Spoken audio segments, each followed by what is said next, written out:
大家好，我是超子。车前草很多人都没有见过，更没有吃过。放入锅中蒸一蒸，老一辈人留下来的智慧结晶。做法简单，作用一点都不简单。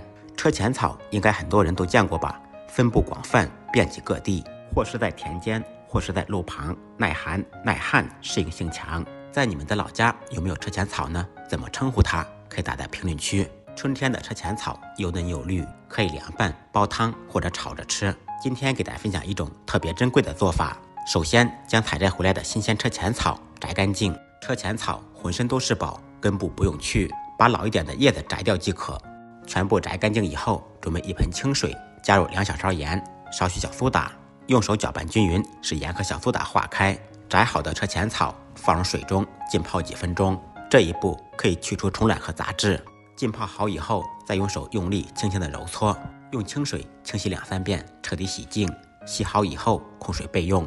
接下来起锅做水，开大火把水烧开锅，水开以后再放入洗净的车前草，放入锅中蒸30秒钟。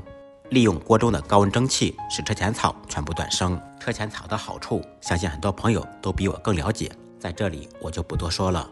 蒸好的车前草取出来，攥干水分，再切成小段，这样它的营养物质更容易释放出来。起锅不放油，不放水，锅烧空气，放入切好的车前草，开中火慢慢煸炒，把车前草里面的水分炒出来。嫌麻烦也可以放到太阳底下自然晾干。视频制作不易，有你们的支持就是我前进的动力。尽量把水分都炒干，炒得越干，保存的时间会更长。炒好以后如图所示，像视频中这样就可以了。然后盛出来放入盘中自然晾凉，彻底凉透以后再放到容器里面，盖上盖子保存。